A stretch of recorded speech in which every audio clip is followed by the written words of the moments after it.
teachings you heard me proclaim in the presence of many witnesses, and entrust them to reliable people who will be able to teach others also.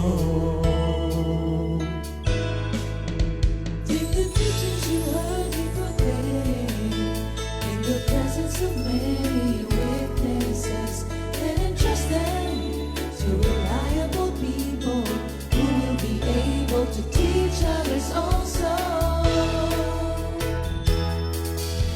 Take the teachings you heard me proclaim in the presence of many witnesses, and entrust them to reliable people who will be able to teach others also. Take the teachings you heard me proclaim in the presence of many witnesses, and entrust them to reliable people who will be able to teach others also.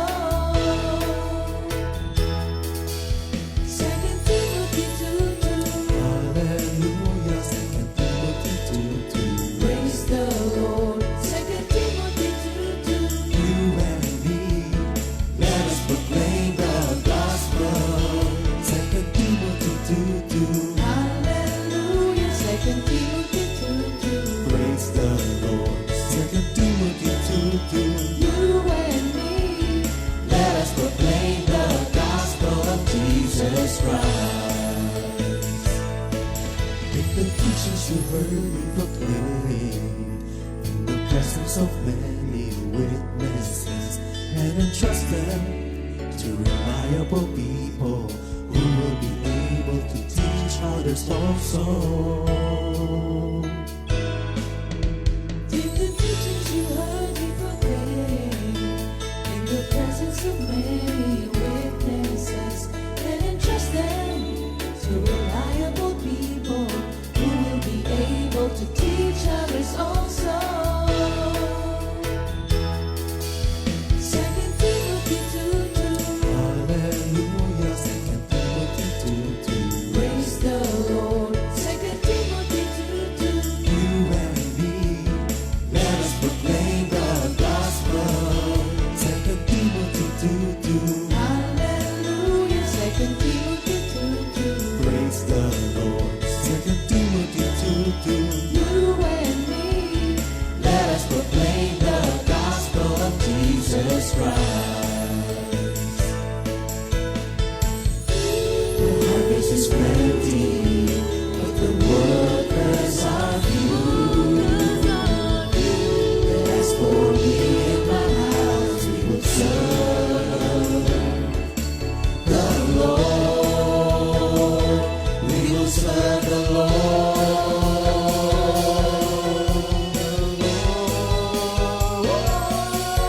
2 Timothy 2:2. Hallelujah. 2 Timothy 2:2. Praise the Lord. 2 Timothy 2:2. You and me, let us proclaim the gospel. 2 Timothy 2:2. Hallelujah. 2 Timothy 2:2. Praise the Lord. 2 Timothy 2:2. You and me, Let us proclaim the gospel of Jesus Christ. 2 Timothy 2:2. Hallelujah. 2 Timothy 2:2. Praise the Lord. 2 Timothy 2:2. You and me, let us proclaim the gospel. 2 Timothy 2:2. Hallelujah. 2 Timothy 2:2. Praise the Lord. 2 Timothy 2:2. You and me, let us proclaim, lift up His name, delighting the Lord for His goodness. Let us proclaim, lift up His name, delighting the Lord for His goodness. Let us proclaim, lift up His name, delighting the Lord for His goodness. And He's God.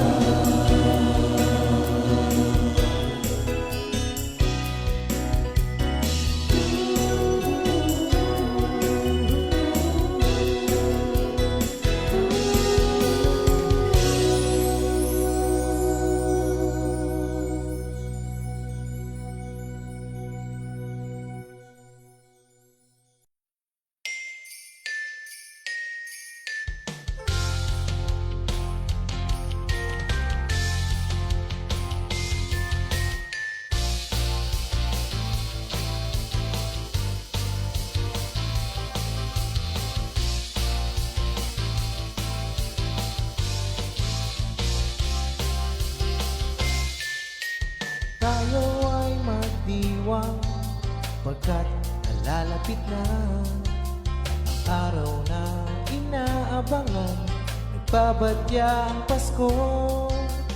Tayo ay magingning tulad ng bituin, pagkat si Kristo'y nasa atin. Anong saya ng bawat damdamin. Pasko ay para sa lahat. Pag-ibig sa puso ay igawan. Pasko ay para sa lahat. Mahirap man o mayaman, puti ka man o kayo manggi, nagdiriwang pag Pasko.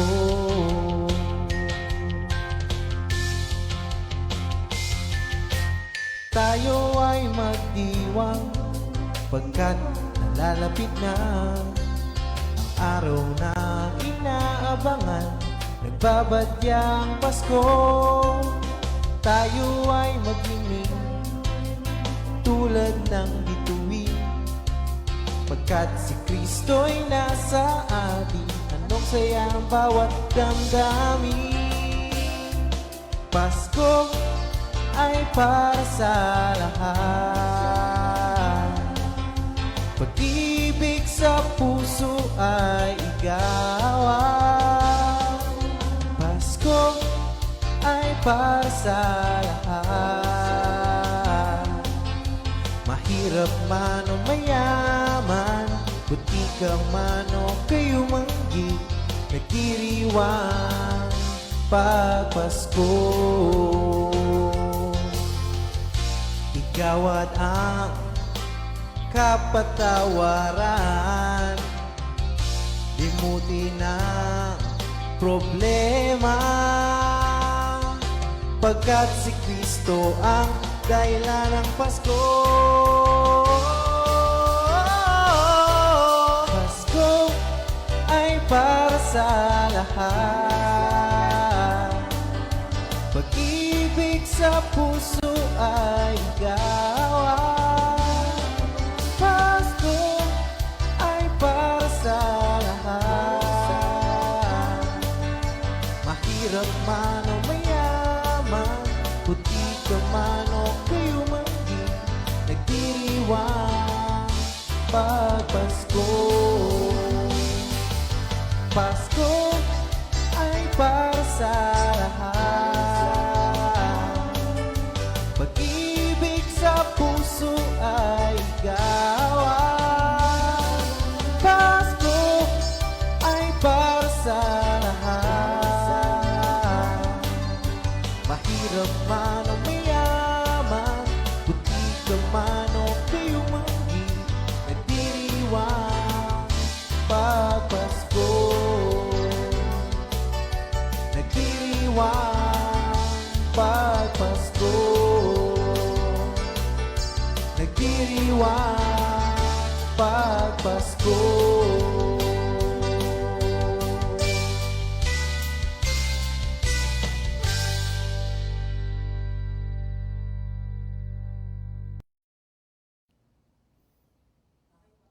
Glory to God, hallelujah, magandang umaga po mga kapatid.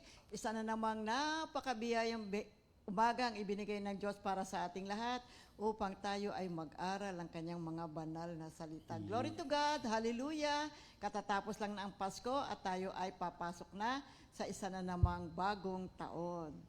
Yes, bago tayo magsimula, nais kong manalangin tayo mga kapatid. Almighty God, by your grace, you have given us new life in Christ, through Jesus Christ.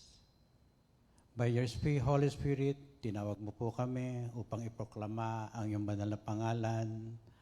At truly, Lord, naging mabisa ito upang mapalawak ang iyong mga banal na salita sa lahat ng dako. As we end 2024, Lord, awaken us more boldly para maiproklama namin ang iyong mga banal na salita at maihayag ng mabuti, hindi lamang sa salita, mandi sa paggawa, sapagkat nais mo lahat ng aming gagawin, is in accordance to your will. So continue to be with us, Lord, as you promise in your holy scripture, Isaiah 9:6, that you are with us, you are in us, and you will be in us forever. In Jesus' name we pray. Amen. Amen. Purihin ang Panginoon. Ang ating pong title ngayong umaga, ang ating New Year's Day message ay Live for Christ. Sa pagpasok ng bagong taon, ito po ay isang magandang mensahe para po sa ating lahat. Tatalakayin natin yan dito sa Philippians 1 verses 21 to 22. Yeah, Pilipos 1:21 hanggang 22.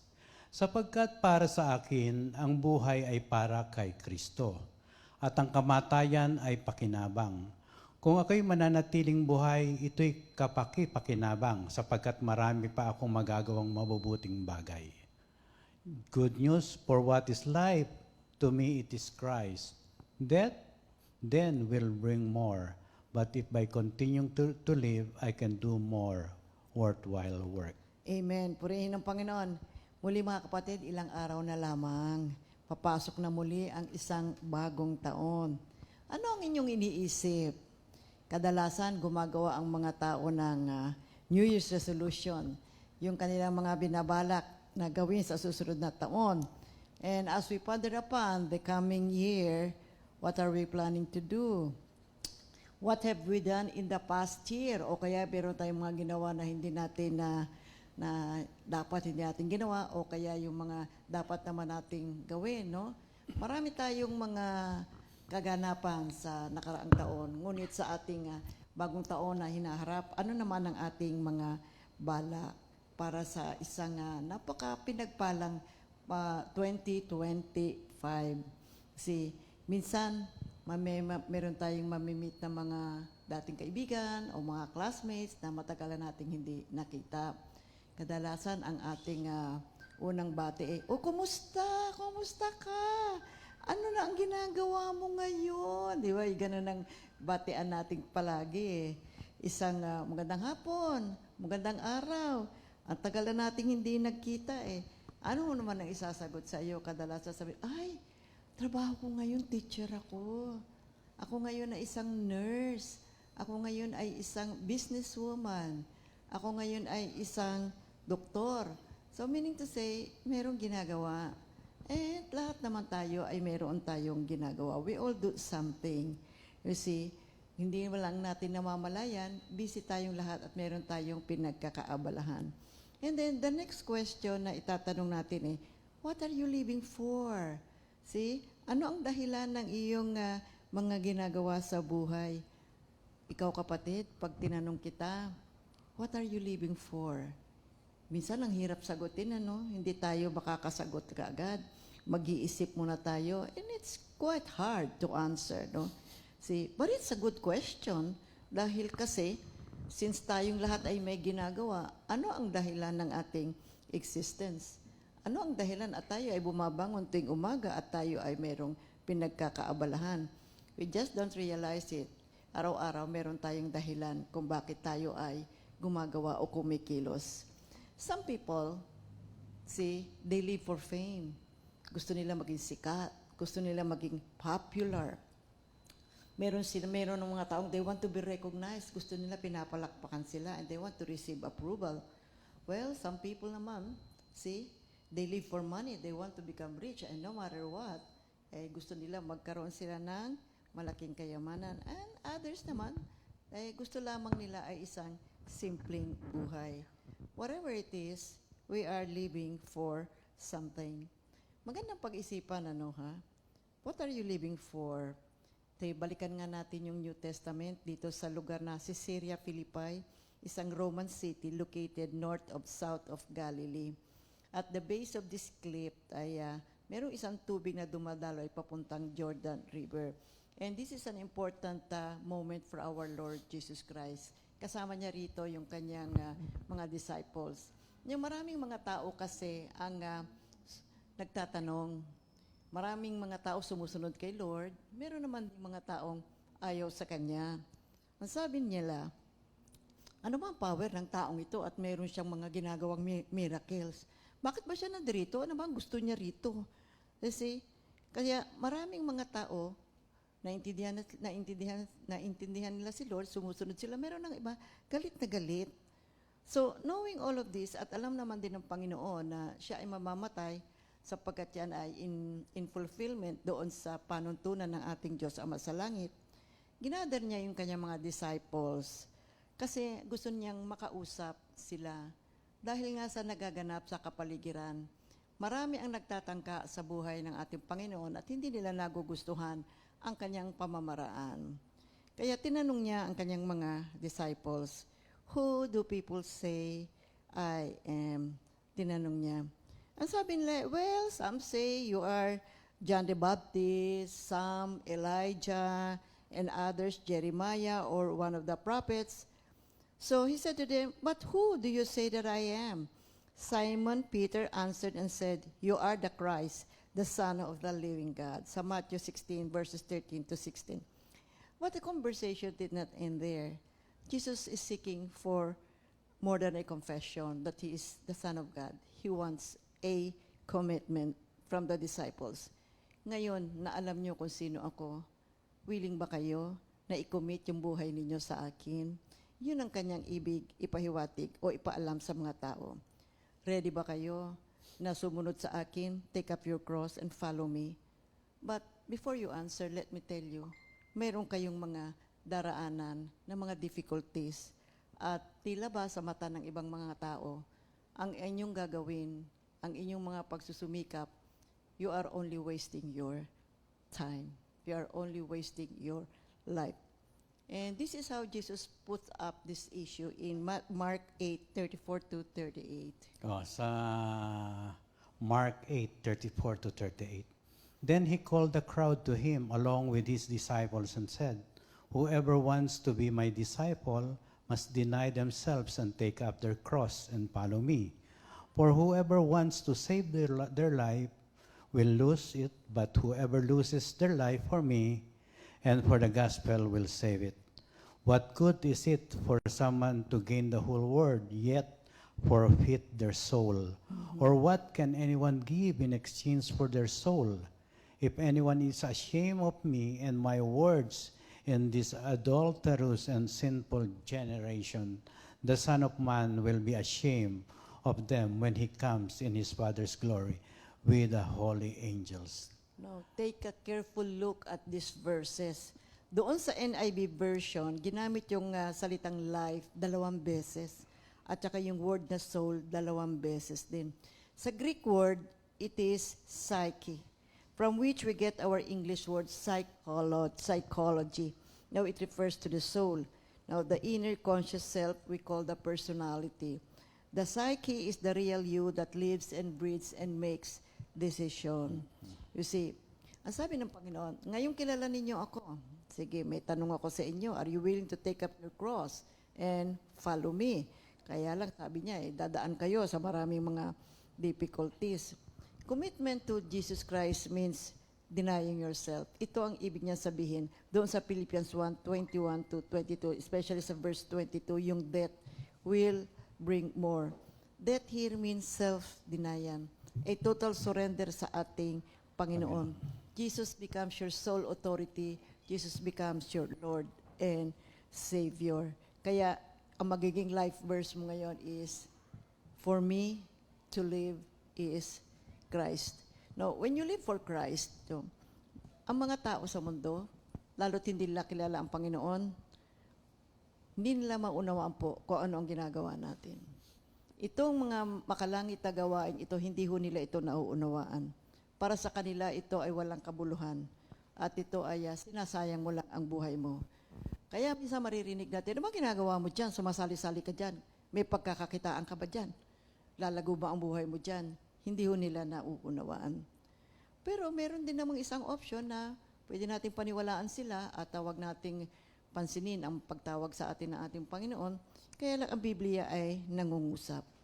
May mga panahon na kumisan ang tao, ang desisyon niya ay masunod yung kanyang mga naisin sa buhay. At yun naman ay nagaganap. Maraming mga tao, ganun ang kanilang ginagawa. At yung kanilang buhay, yung hanap buhay nila, yung kanilang career, is all that mattered to them.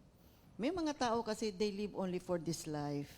And they are wasting their time, they're wasting their money on things that doesn't really matter. Ika nga ang tawag dyan ay trivial pursuits of little value of importance. Wala namang ganong kahalaga. See, there are people who are living for themselves. Ngunit sabi ng Biblia, in the end, they will lose their lives. See, hindi ganito ang dapat na uri ng pamumuhay ng mga tao. Kaya sabi ni Lord sa Isaiah 55 verses 1 up to 3. Yes, Isaiah 55 verses 1 to 3, the Lord says, "Come, everyone who is thirsty, here is water. Come, you that have no money, buy grain and eat. Come, buy wine and milk, it will cost you nothing. Why spend money on what does not satisfy? Why spend your wages still be hungry? Listen to me and do what I say, and you will enjoy the best food of all. Listen now, my people, and come to me. Come to me, and you will have life. I will make a lasting covenant with you and give you the blessings I promised to David." Amen. Totoo ito mga kapatid, at maraming tao na abala sa maraming gawain na hindi importante. Yes. Ngunit hindi nila namamalayan na sasayang lamang ang kanilang mga oras at panahon. Marami yan mga kapatid. Alam na alam natin yan. Oo, namimit din Namimit natin yan. natin sila, no? Oo. At sa Colossians 3:23 to 24, whatever you do, work at it with all your heart as working for the Lord, not for human masters, since you know that you will receive an inheritance from the Lord as a reward. It is the Lord Christ you are serving.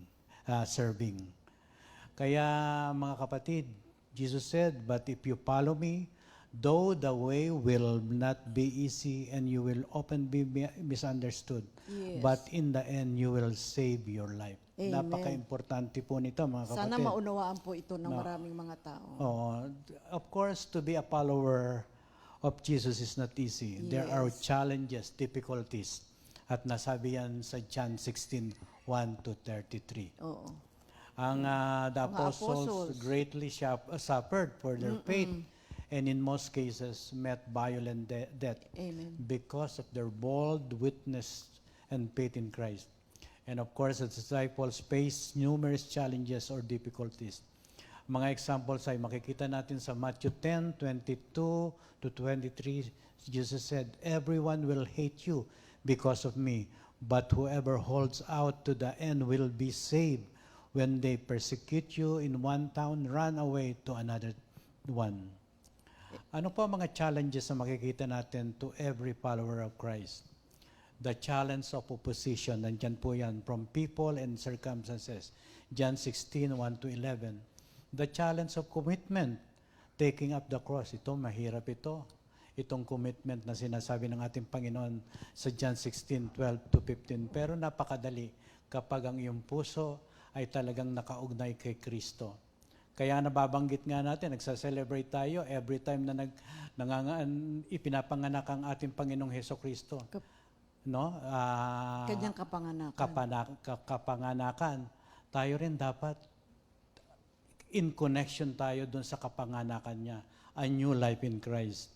And of course, the challenge of temporal. Ito yung mga episodes of suffering. Pag mahirap, no? Marami talaga. Suko na kagad ikaw no? Marami talagang iba't ibang klaseng sufferings. Yes, of course. And the challenge of growth, na stretch ka. At yung stretching talagang napakahirap. At makikita naman natin yan sa John 16:23 to 28. And of course, the challenge of fear that overwhelms and leads to compromise. Okay. Dahil sa natatakot tayo, ay, madali yata makipag-compromise na lang. Compromise na lang. Oo. Sa John 16:29 to 33. The Bible says in Mark 8:36 to 37, "What good is it for someone to gain the whole world, yet forfeit their soul? Or what can anyone give in exchange for the soul?" Sa Tagalog, sapagkat ano ba ang mapapala ng isang taong makamtan man niya ang buong daigdig, ngunit mapapahamak naman ang kanyang sarili? Ano ba ang may babayad ng isang tao para sa para mabawi niya ang kanyang buhay. Mga katanungan na hindi natin kayang sagutin, mga Okay, may kapatid. example nga tayo dito. Halimbawa, ikaw yung napakayaman mong tao sa mundo, right? O kaya ikaw yung pinakamataas na tao sa iba't ibang mga kumpanya. May mga tao kasi hawak nila, mataas ang posisyon nila sa iba't ibang mga kumpanya, di ba? Maraming mga ganun tao. O kaya, ang laki-laki talaga ng sweldo mo at ikaw ay kinikilala sa buong mundo. You see? Ano kaya kung biglang maiisip mo na pagdating ng panahon all of this is a waste of time. You see? Hindi, nakaraos ka, Naranasan mo lahat ng naranasan mo yung mabuti, magaganda, oo. Meron ding mga negative situations along the way. But, minsan magtatanong tayo ano ba lahat itong ginagawa kong ito? Ano ba ang kapakinabangan ko sa ganitong uri ng buhay na meron ako? Kaya nga sinasabi sa atin ng Biblia At sige, ano ba ang mapapala ng isang tao kung makamtam niya ang buong daigdig, ngunit mapahamak naman ang kanyang kaluluwa? Kasi hindi ho natin pwedeng ipagpalit yung ating kaluluwa Meron po talagang buhay sa kabilang buhay Mabuti at mahusay na tayo po ay kumikilos at tayo ay mayroong karir. Ngunit kailangan po nating, let us be aware na mayroong buhay sa kabilang buhay. Sapagkat kung hindi po natin bibigyang pansin ang buhay sa kabilang buhay, ano po ang mangyayari sa lahat ng ating pinagpaguran? Kaya tingnan natin yung the rich young man sa Matthew 10:16-31. Ano bang meaning nitong parable na to tungkol sa rich young man? The rich young man sa Matthew 19:16-30. A rich young man asked Jesus what good thing he must do to have eternal life. Jesus insists only God is good. He challenges the man's sincerity by asking him to give all his wealth to the poor and follow him. The man's refusal demonstrates how easy it is to prepare wealth than to depend on God. Yan ang nakita niya, marami akong salapi. Dito mabubuhay ako, wala akong katatakutan, mabubuhay na ako, nakadepende na ako dito. Kaya sa kanyang palagay, hindi niya kailangan ng Diyos muna sa kanyang buhay. Pero tatanong siya, paano ako magkakaroon ng buhay na walang hanggan? Sinabi ng Panginoon, benta mo na muna lahat yung kayamanan mo, ibigay mo sa mga mahihirap. So dito nakita natin na alam ni Jesus Christ na ang stumbling block, ang nakaharang, ang hadlang para sa kanyang buhay, sa kabilang buhay, ay yung kayamanan. You see? Kaya lang, hindi naman siya ready to give up. To follow Jesus. Oo, para makasunod siya sa ating Panginoon. You know, having possessions is not wrong. Mabuti rin yan. But there is a problem and we have to be careful in this. Na kapag itong mga material things na ito na meron tayo, sana hindi ho ito maging hadlang upang tayo ay makalapit sa ating Panginoon. Upang tayo ay magkaroon ng isang malalim na relasyon sa ating Panginoon. Kailangan po tayong mga tao, lalong-lalo na yung mga taong blessed dyan sa mga material na bagay, let us set our priorities right. Lahat po kasi ng material things at tinatamasa natin mga mabubuti sa lupa, bigay din naman lahat po yan ng ating Panginoon. Kaya kailangan po gumawa tayo ng desisyon, mga kapatid. How are we going to live our lives? You see, what are you living for? Are you going to live the way of Jesus Christ or the way of the world? You've got to invest your life somewhere. We must make a decision. Who are you going to live for? Who are you gonna serve? Sabi ng Biblia nga, di ba? As for me and my house, we will serve the Lord. Now, this is a Bible verse from Joshua 24, verse 15. And this is often interpreted as a promise. To honor God in the home and raise children in the faith. It is also a bold proclamation na ang mga Kristiyano, we have to strive to follow Jesus in our daily lives. Now, this is a conscious decision. Yung as for me and my house, we will serve the Lord. Ito po ay isang desisyon that we are going to prioritize God in our everyday living. And above all else, unahin pa rin ang ating Panginoon. Famous words nga ni Bob Dylan, Si Bob Dylan ay isang famous songwriter and singer, and he is also a Christian. And he said, you know, I read the Bible a lot, and I meditate and I pray, sabi niya ganyan. And I believe in salvation as well as predestination. So ito po si Bob Dylan. Ito ang kanyang sinabi. You're gonna have to serve somebody. Well, it may be the Lord or it may be the devil. But you're gonna have to serve somebody. Tama nga naman. You know what? Each and every one of us is always under someone. Yung Yes. teacher, under yan sa supervisor ng kanilang school. Yung superintendent ng school na yon, under din siya saan? Doon sa Department of Education. Maski sa opisina, maski na sabihin mo na ikaw ay manager, meron pa rin namang above na mas mataas sa iyo na manager. And before that, merong vice president. Yung vice president may president. O, nasaan yung sinusundan na president? E di yung kanyang kumpanya. You know what? Each and every one of us has to serve somebody along the way of our lives. So the question is now, who will you serve? What is your decision? Who are you living for? Will you live the way of Jesus Christ or concentrate on your career? You know what? To serve God means to do His will. See? At ang ibig sabihin nito ay kung ano man ang pinagagawa sa atin ng ating Panginoon, gagawin natin. It's not only a mental position or mental na kaisipan lang natin na mayroong Diyos. Kinakailangan po, kung kinikilala natin na mayroong Diyos, maglingkod tayo sa ating Panginoon. Sundin natin siya. Sambahin natin. Kilalanin natin na mahalaga siya at kumikilo siya sa buhay natin. Kaya nga sabi ng Panginoon sa John 10:27, alam niyo marami pang mga sheep na wala sa pen. My sheep knows my voice, they hear my voice, I know them, and they follow me. Kaya ang gusto ng Panginoon, maraming mga kaluluwa ang makapasok pa sa kanyang kawan, sapagkat ang mga sheep na nasa loob ng kawan, kilala nila ang kanilang shepherd, ang ating Panginoong Hesukristo. Kailangan pong sumunod tayo sa ating Panginoon. Consider the life of Jesus while He is on earth. Ano ba ang naging buhay ni Jesus nung siya ay nandito sa lupa? Magandang question yan, mga Oo kapatid. No? nga. The life of Jesus is the best answer sa katanungan na ibinanggit ni Sister Remy. Who are you? Who are you? Consider living the facts for? of His life, no, mga kapatid. No? Maring sabihin nyo, ay, ano yun, sa panahon niya, talagang gano'n ang Uri ng environment. buhay nila, uri ng oo. buhay nila. Pero tignan natin, mga kapatid, no? He was born in an obscure village in out of the way province of the Roman Empire. And he never went to college, nor did he have any professional training. He never had a bank account. He owned no property except the clothes on his back.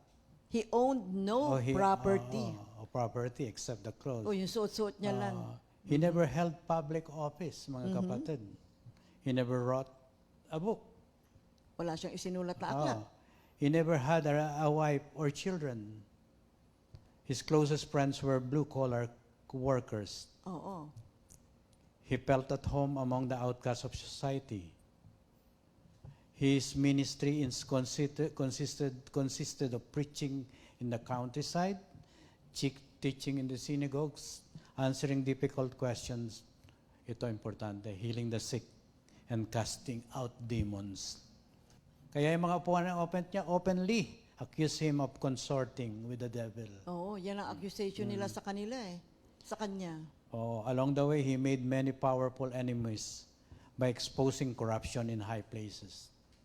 Finally, his adversaries captured him, tried him in a kangaroo court, and put him to death. So, tatingnan natin, kung ganito ang uri ng buhay ng ating Panginoong Jesus, titingnan mo, ano bang karir niya? Meron ba siyang particular career nung siya ay nabubuhay? Kasi wala namang naisulat dito But actually, by modern standards, by now modern standards, yung uri ng buhay ng ating Panginoon is, paano yan magiging successful? Di naman niya nag-aaral.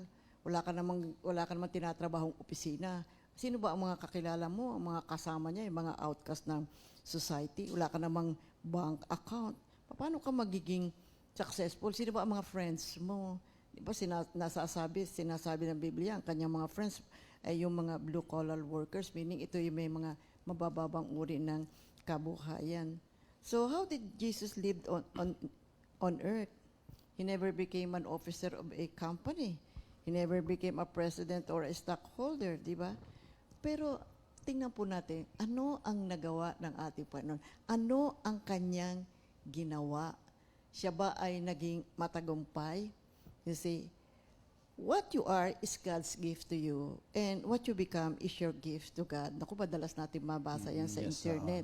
Now, this is a quote by Hans Urs von Balthasar. Now, it's a Christian saying that says, God created people with talents and gifts, and that people should use those gifts to give back to God. You know, we people created by God have a special role to play in God's plan. And we should use these gifts to further God's kingdom. Consider this, ano ang nangyari after 2,000 years ago? Diba, binasa natin yung uri ng buhay ng ating Panginoon. See, after more than 2,000 years, ito po ang naganap pa at nagaganap. Ang mga salita ng ating Panginoon, they are remembered and repeated and repeated and repeated around the world. Yung kanyang mga pagtuturo. You see, yung mga followers ni Lord Jesus is now in billions. Well, noon, he started with 12, dumami, at ngayon, hindi mo na mabilang. Napakarami po ng mga mananampalatayang sumusunod sa ating Panginoon in every country on earth. At yung personal integrity ng ating Panginoon is still up to this time stands pure. Amidst the attacks of all these enemies of Him at yung mga paninira ng mga ignorante at hindi nakakaalam ng katotohanan, sinananatili po ang mataas na integridad ng ating Panginoon. At ang kanyang buhay ay nagsasabi na mali ang mga taong ito na hindi po nakikiisa sa ating Panginoon. At kung makikita mo ang buhay na ating Panginoon at yung kanyang kamatayan, wow, grabe ang kanyang kamatayan. Tragedy talaga. Pero that tragic situation or event na naganap, ito po ay napakahalaga at nagdala ng reconciliation ng mga tao sa ating Diyos. Amen. At ang ating mga kasalanan ay napatawad. So, what does it mean? Jesus has a mission. At ang kanyang mission has now become history's greatest success story. At mula noon hanggang ngayon, pinag-uusapan at pinag-aaralan. Kaya sinabi ni Jesus, I came down from heaven not to do my own will, but the will of Him that sent me in John 6:38. Kaya ang buhay ng ating Panginoon was devoted to obeying the Father, and He said, I love the Father, and I do exactly what my Father has commanded me. In John 14:31, and Jesus was humiliated up to the point of death. See, for what purpose? Others would ask, bakit kailangan mamatay ni Jesus Christ? Yet, through His death, God exalted Him to the very highest position in the universe. Yes. Kaya, Iyan ang pinakamataas na posisyon na sinabi niya dito sa Philippians 2:10-11. Ito po yung sinasabi nating biyaya ng Panginoon sa hinaharap. So that at the name of Jesus, every knee should bow in heaven and on earth and under the earth, and every tongue confess that Jesus Christ is Lord, to the glory of God the Father. Kaya Jesus made clear why he did what he did was when he said, unless a grain of wheat falls into the earth and dies, it remains alone. But if it dies, it bears much fruit. Sa John 12:24. Kaya out of one seed, mga kapatid, comes forth a vast harvest. Ang isang binhi, buto, kailangang mamatay. At ang kamatayan ay magdudulot ng malaking harvest. But that seed must die in order to bring forth fruit, mga kapatid.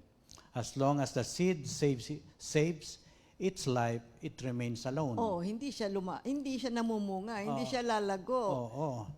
Kasi buhay, mag-isa lang siya. It Mag-isa lang remains siya. alone. Oo. But, when it loses its life, ika nga, when the seed dies, it brings forth a great harvest.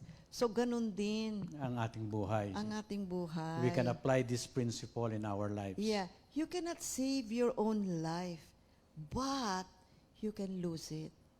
You see? It's very simple, really. Ang sabi ng Biblia, if you try to save your life, in the end, you lose it. But if you dare to lose it for Jesus' sake, in the end, you will save it. O, balikan natin yung Matthew 16:24 Sabi nga, if you to give 20. your life to me, I will give my life to you. Okay. Balikan natin yung Matthew 16:24 to 26. If any of you want to come with me, you must forget yourself, carry your cross, and follow me. For if you want to save your own life, you will lose it. But if you lose your life, for my sake, you will find it.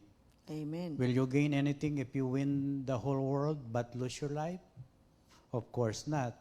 There's nothing you can give to regain your life.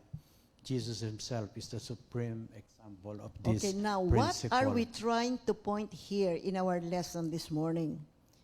It's what are you living for? Who are you living for? Isang magandang tanong upang ating i-meditate. Let us look at the words losing your life and saving your life. Are you living for your career or your mission? Are you a career-minded person or a mission-minded person? Is your life a career or a mission? Now, there is a difference between the two concepts. See, the dictionary reveals the essence, the meaning of these two. A career is something that you choose for yourself. Now, a mission is something chosen for you by someone else. And in our study today, we are talking about our calling, our mission from God. There is a difference between living your career and being sent out on a mission. And the Bible never talks about career. You'll never find a word in the Bible. You see, ang makikita mong salita sa Biblia is mission. The Bible talks about mission. We all have careers. Believers have careers. Some of us are painters, some of us are doctors. Now, there are scientists, there are bankers. See, they work in the bank. Some are nurses, some are teachers, you see, some are writers. But the difference is this. The people of the world live for their careers. Meron talagang ando doon ang takbo ng buhay nila. But the people of God, their careers are their missions. They live for Christ. See, when you are climbing the career ladder, ibig sabihin, yan ang gusto mong maganap sa buhay mo, then the career is central in your life. You become a career-driven person and career-minded. You see? Kaya marami hong mga tao, ganito ang uri ng buhay. At talagang nagsusumikap sila na umangat at maitaas ang kanilang career. See, if we focus our lives on our career, sana mag-ingat tayo mga kapatid. Huwag itong maging hindrance in fulfilling our mission in life. Huwag itong maging hindrance para sa ating relasyon sa ating Panginoon. Sapagkat sinasabi sa atin ng Biblia, he who would save his life will lose it. So, who are you living for? What are you living for? Your career is answer to that question. Who or what are you living for? Your mission is the answer to this question. Listen. Your career is a ladder to climb, but your mission is a journey to take. Your career takes you to the top. Your mission leads you to the cross. Your career makes you a professional. Your mission makes you a disciple. Your career takes you to the top. See? Again, your mission leads you to the cross. Your career is about the here and now. Your mission is about eternity. So, in our daily living, we eat, we live, we go to college, we get a degree, we get married, you see, you have some children, work, and they earn money, diba? And then you retire, and then you grow old, mabuti naman po yan. Ngunit kapatid, kailangan bigyan natin pansin na mayroong buhay sa kabilang buhay. Na kailangan natin that we have to be aware and prepare for it. It's nice to have a career, but it's much far better to be on a mission for God. Serve God. Make your career your mission for God. See, the whole world is under the administration of God through Jesus Christ. Kaya sabi nung Isaiah 9:6, "For a child is born to us. To Yes. us a son is given, and the government will be on his shoulders." Kaya Yeah. all believers Of Jesus. and all believers and followers of Jesus are full-time workers of God. If you are a doctor, you are on a mission as a doctor. If you are an engineer, you are on a mission as an engineer. If you're a teacher, you're on a mission as a teacher. Whatever is your career, you see, whatever it is you are doing, let's say you're a housewife or a nurse, make it your mission for God. See, live for Christ and fulfill God's plan for mankind. What are you living for? Live for Christ. Live an obedient life according to God's plan for mankind. So you see, not only pastors and disciples are full Christian workers of Christ. It is good to have a career. It's far better to be on a mission for God. Now, what is the difference between our job and our mission? Now, there are gifts. We call natural gifts and spiritual gifts. Your job is what you were trained to do. Okay, let's say you're a doctor. You studied to become a doctor. But your mission work is what you were born to do. Your job is your career, but your mission is your life assignment. Your job is your skill, but your mission is your gift. You can be fired from your job, but you can never be fired from your mission. You can retire from your job, but you can never retire from your mission. Jobs are temporary, and missions is permanent. To explain further, may isang tao, maliit pa siya, gusto pa na niya, misal tatanungin mo yung bata, anong gusto mo maging paglaki? I wanna be a doctor. Bakit? Ay, gusto ko magpagaling ng mga may sakit at gamutin ko yung mga tao. Hindi niya namamalayan, young as he is, yun na yung calling niya, nasa loob na ng kanyang pagkatao. And so nag-aral siya, bilang isang doktor, nag-graduate. Yun ang kanyang trabaho. Siya ay gumagamot ng mga may sakit sa loob ng isang ospital. But since it is yung job niya, one day, one time, he will retire from it. Siyempre, tatanda ka, titigil sa paghahanap buhay. Ngunit ang pagiging doktor is his mission for a lifetime. He will remain to be a doctor for the rest of his life. Maganda yan, ha? Ganon din sa mga Maganda yan. teachers. Tingnan mo, sa mga bata pa. Nung gusto mo maging, I want to be a teacher. As a matter of fact, nung maliit ako tinatanong din ako, I want to be a teacher. Since I have we are 8 in the family and I'm the panganay. Alam nyo, nagti-teacher ako sa mga kapatid ko. I teach them how to write, I teach them how to read, ganoon. Talaga nagtuturo ko, may malaki kaming blackboard doon sa bahay namin Not knowing, ito rin pala ang aking mga gagawin ngayon. Kasi I studied college, etc. and everything. But that teaching gift is nandiyan sa loob ng aking pagkatao. Yes, one day, one time, I will retire, I will grow old. But that gift of teaching is my mission for the rest of my life. Ganun din po tayong lahat, mga kapatid. We have careers, but don't just be a career-minded person. Use your career as a mission to our God. Live for Christ. See, you can retire from your job. Diba? May retirement Pero alam niyo, we cannot retire for our mission.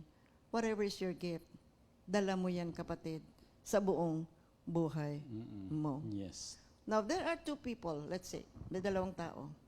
Pareho sila ng career path. Pero yung isa, masyadong career-minded. nagiging hindrance na ngayon ito para sa kanyang relasyon sa Diyos. And here is another person who has a relationship with God.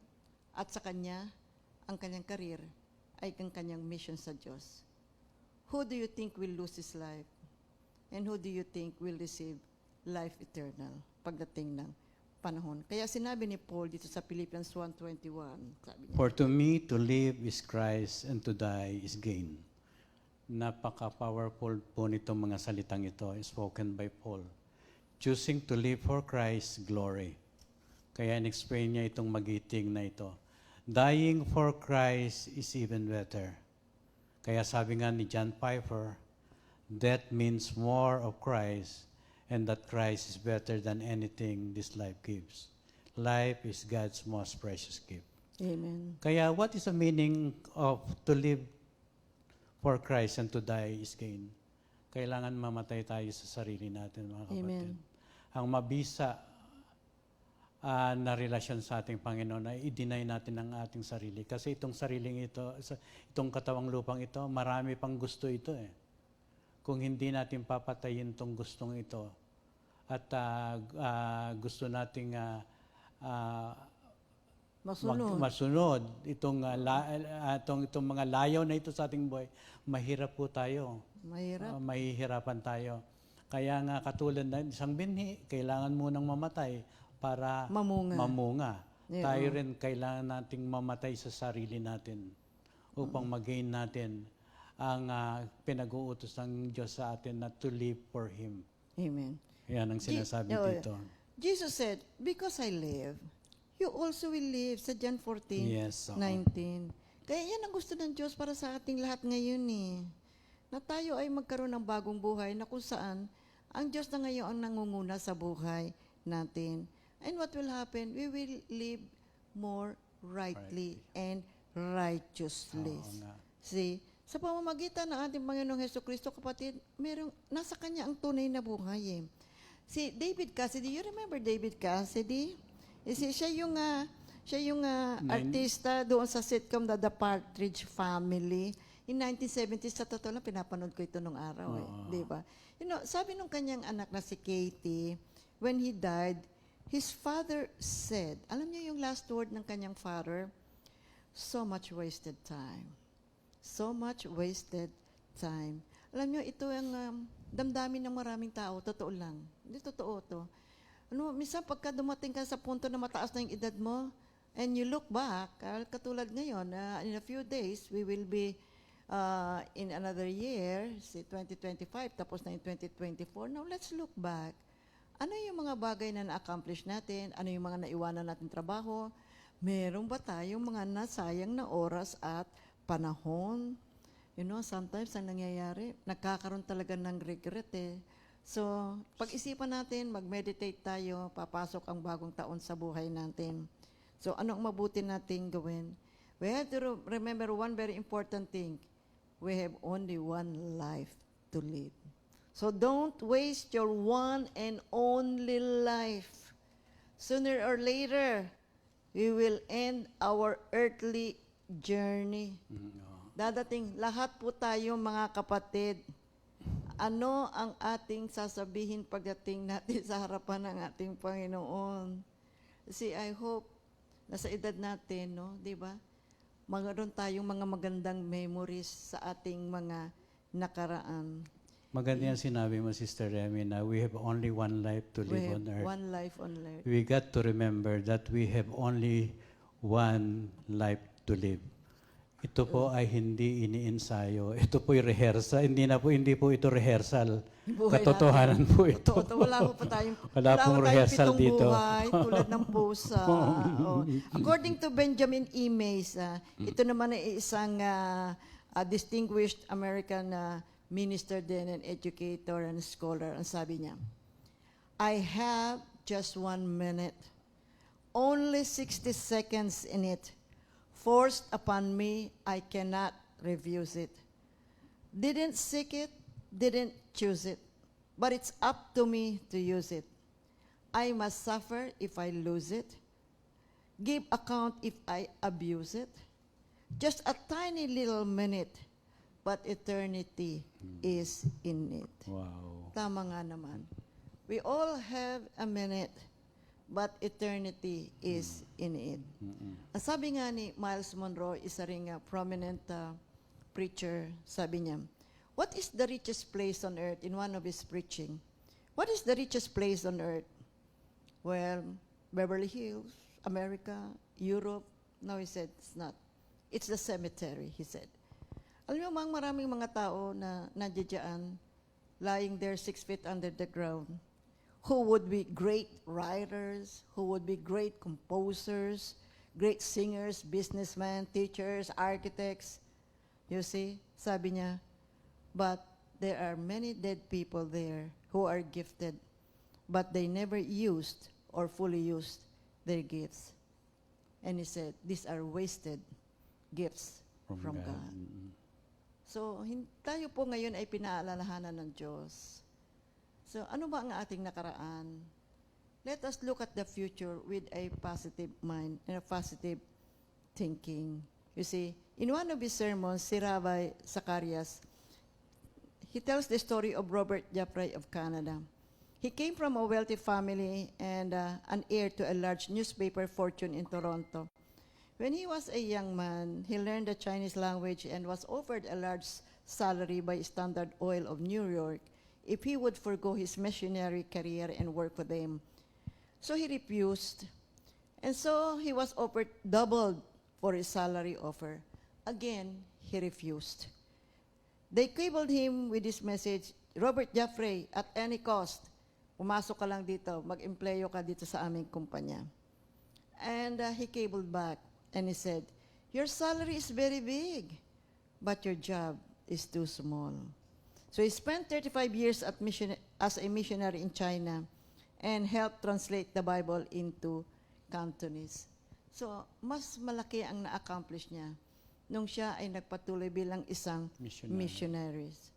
So we now ask the question, how can we live a Christ-like life? Okay.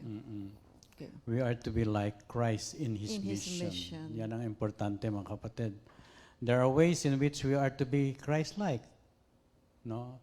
Dahil sa kanyang incarnation, Oo. sa kanyang service, sa kanyang pagmamahal na ipinakita, sa kanyang endurance, nandun lahat yung missionary work niya, mga kapatid. Oo. Kaya Our nga, Lord Jesus Christ is oo. the best example. Yes. Oo. At sabi naman niya, talagang kapag sinunod mo ko, magagampanan mo ang lahat na ito sapagkat ang banal na Espiritu ay nasa iyo. Amen. Oo. Si C.T. Studd, sabi naman niya ganito, only one life, it will soon be past. Only what's done for Christ will last. 1 Corinthians 15:58. Therefore, my dear brothers and sisters, stand firm, let nothing move you. Always give yourselves fully to the work of the Lord, because you know that your labor in the Lord is not in vain. So you see, my dear brothers and sisters, let's live for Christ. Kung nakita natin sa nakaraang taon, meron tayong mga pagkukulang, ay iayos na po natin sa pagpasok ng bagong taon. Ito na ngayon ang ating maging mabuting panuntunan sa pagpasok ng bagong taon. Live for Christ. At kung ano ang panuntunan ng ating Panginoon, sunod po tayo at makiisa tayo sa ginagawang pagkilos ng kaligtasan ng Diyos para po sa sanlibutan. One day, our life will pass from this earth and we will go into the presence of God. See, remember what the Bible is saying to us. If you try to save your life, you will lose it in the end. But if you lose your life for Jesus' sake, in the end, you will save it. See, kapag tayo po ay nakatuon lamang sa mga pamamaraan ng mundo, dito po sa lupang ito, will it matter later on? But if we spend our life in the service in the kingdom of God, the road may be May not be easy. easy. Oo. The gate is narrow. But in the end, we will not regret our decision to live for Christ. Kaya in Romans 4, verses 8 to 9, If we live, we live for the Lord. And if we die for the Lord. So whether we live or die, we belong to the Lord.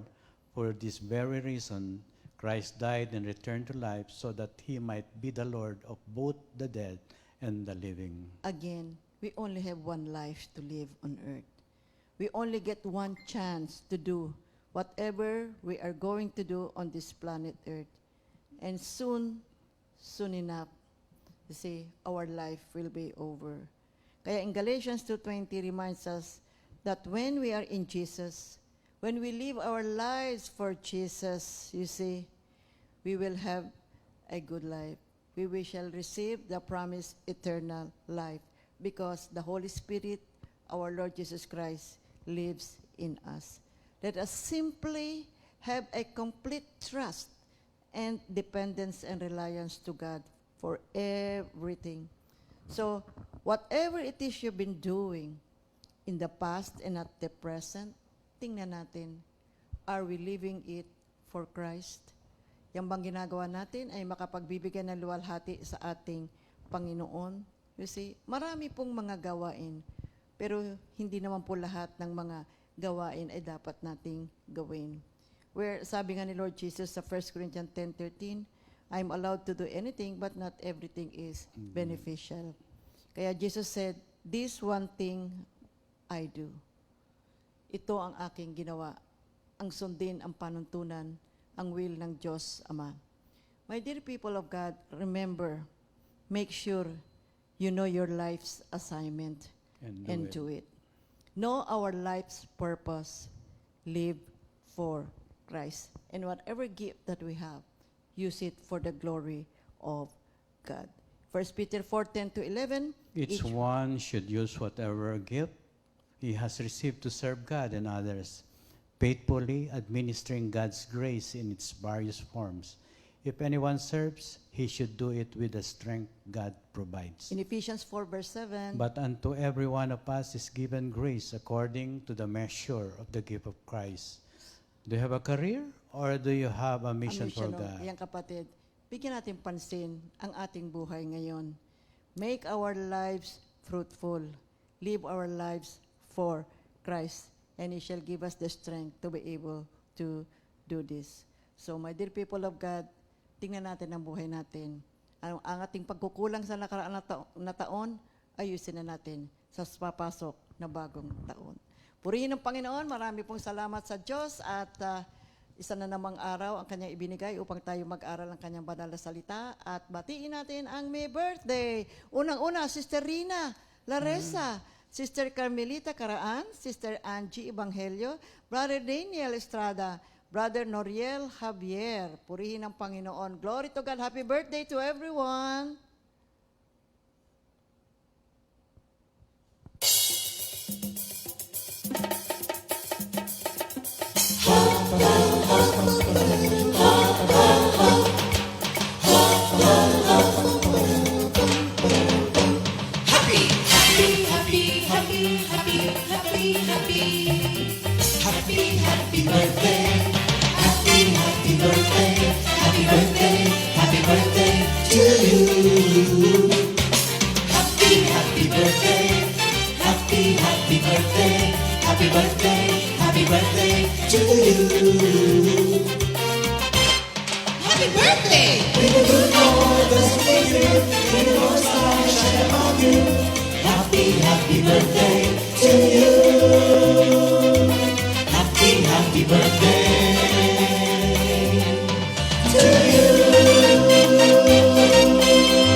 Glory to God, hallelujah. At para na po, naman po sa ating repeat new song of the week.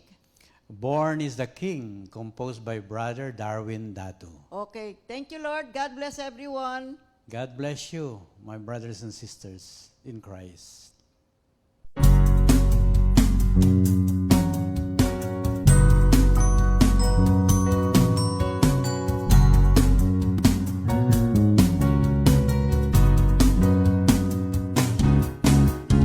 On the peaceful night, please called Bethlehem. An angel proclaimed, bearing the good news. For unto this day a child is born.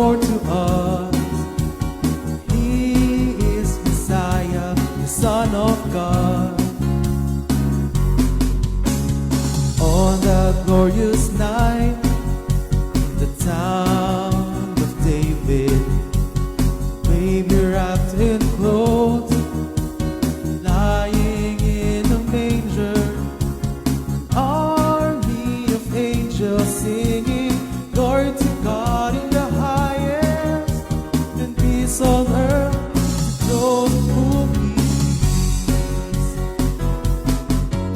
Our Savior Jesus Christ, begotten Son of God. Our Savior Jesus Christ, He is the Word of God. Our Savior Jesus Christ, the greatest gift of God. Emmanuel, born is the King.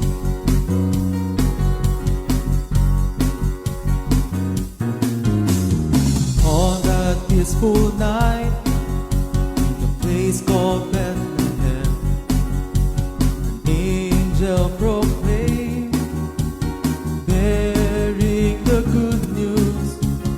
For unto this day a child is born to us. He is Messiah, the Son of God.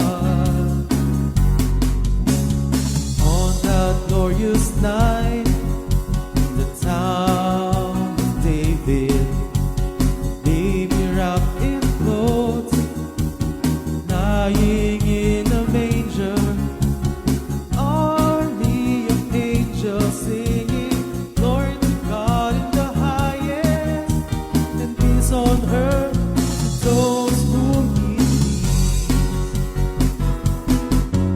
Our Savior Jesus Christ, begotten Son of God. Our Savior Jesus Christ, He is the Word of God.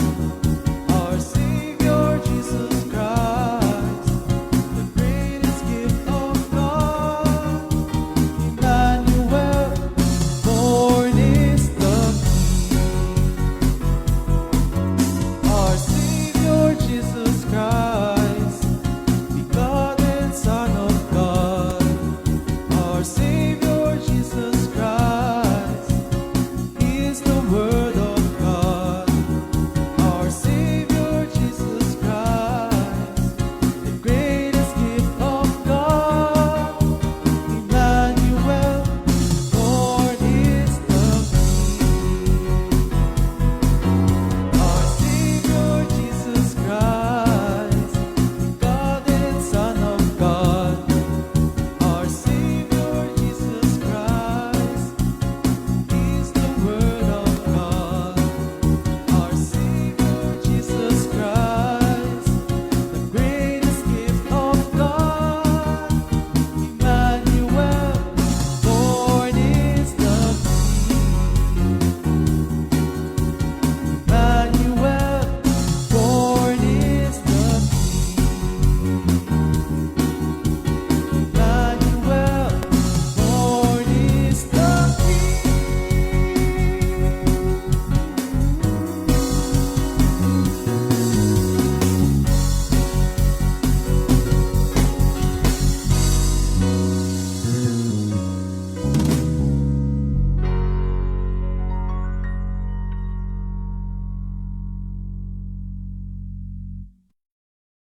Second Timothy 2:2. Hallelujah.